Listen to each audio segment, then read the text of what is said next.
What you're about to watch is not fiction. It happened in China. This woman, soft smile, gentle face, is named Yu Huaying. Between 1993 and 2003, she trafficked 17 children. 12 families were destroyed. Some lost 2 kids in one day. And the first child she ever sold was her own newborn son. For over 20 years, she walked free. The one who finally brought her down was a young woman named Yang. Trafficked by Yu Huaying at age 5, lost to her family for 26 years. 26 years ago, Yu Huaying ripped her from everything she knew. 26 years later, Yang watched her stand trial. And an entire country watched with her. Let's rewind to the winter of 1995. 5-year-old Yang lived in a small southern Chinese city with her parents and older sister. A happy family. Simple. Loving. She still remembered fragments, warm moments, laughter. Then one day, new neighbors moved in next door. A friendly couple. A daughter. The wife was Yu Huaying. The two families grew close. The children played together. But Yu Huaying and her husband weren't there to make friends. They were looking for children to sell. Boys ideally. But after months of failure, they turned to the little girl next door.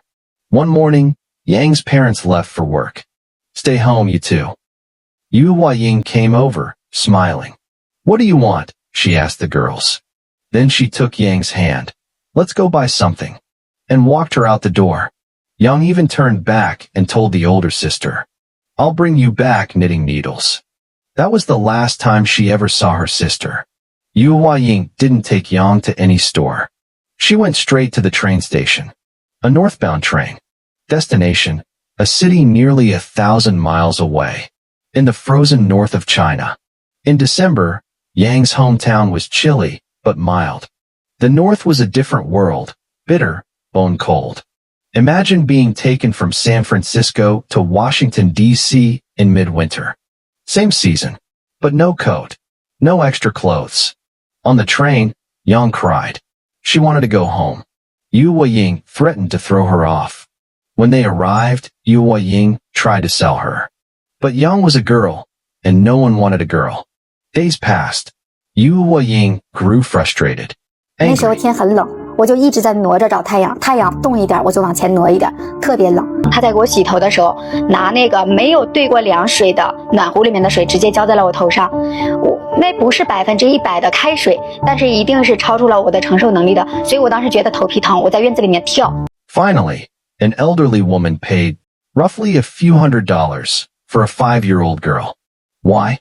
To raise her as a future caretaker for her mute, unmarried son. Yang was taken in by the son, a kind, silent man she called dumb father. He treated her well. But the grandmother feared education would make Yang leave. So she pulled her out of school before she even finished elementary. At 13, Yang left to work. Years later, she married and had 3 children of her own. Only then did she truly understand how deep a parent's love runs and how much it hurts to lose a child. But one question haunted her. Her grandmother always said, You were abandoned. That's why you ended up here. But Yang remembered. She was 5. She remembered her parents' faces. She remembered their names. She remembered being loved. She didn't believe she was abandoned. But if she wasn't, then why had they never come for her? With her husband's support, she started searching. She posted on missing person websites. She made videos, raw, honest, desperate. 网友们，我希望得到大家的帮助。我是一名被拐儿童，我出生1990年。我记得我爸爸好像叫杨新民，我叫杨妞花，杨妞妞。我姐姐的名字，她名字。And then, luck. One of her videos reached a distant relative in the South. That relative forwarded it to one person. Her older sister. The moment they video called, the sister knew. She didn't need a test. But the DNA came back anyway, confirmed. Yang was finally found. But the joy was shattered by what came next. Her sister told her, Mom and Dad are gone. They had died in their early 30s. Both within 2 years of her disappearance. Let's go back to that winter, the day Yang vanished. Her parents came home and found her gone.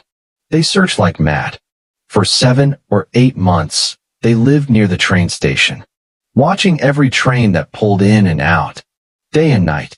They guessed right, Yu Ying had taken her by train. But they arrived too late. The train had already left. 就第一天就到我们家借个碗、筷子，不是刚租房子嘛，没买，然后就借了。后来还了，爸爸妈妈就我们叫他大伯、大伯母。Her father never recovered. He drank himself into a stomach hemorrhage. Died 2 years later.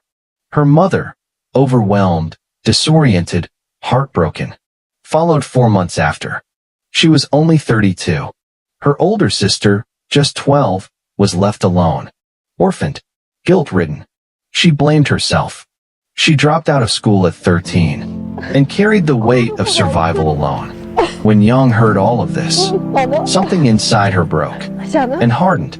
She wanted justice, not just for herself, for her parents, her sister, for every family Yu Ying had destroyed. She filed a police report. Among dozens of suspects, she picked Yu Ying out in a single glance. Police moved fast. The day they arrested Yu Ying, she was sitting at a mahjong table, gold jewelry gleaming, laughing, chatting, carefree, like she didn't have a single regret in the world. In court, with evidence piled high, Yu Ying shrugged. I was young. I didn't know any better. From the gallery, Yang, tears streaming, answered. My mother was 32 when she died. Was she young? Yu Ying finally confessed. 17 children, 12 families, countless lives shattered. And this time, 20 years too late. The trafficker stood in the defendant's box. Yang watched as the woman who stole her childhood, her parents, her peace, was sentenced to death. Today, Yang has a family of her own. She still visits her mute adoptive father, the man who raised her, in his own quiet way. This isn't a movie. This happened, in real life, in real time, to real people. May no child ever be taken again. May every child grow up where they belong, in the arms of the ones who love them.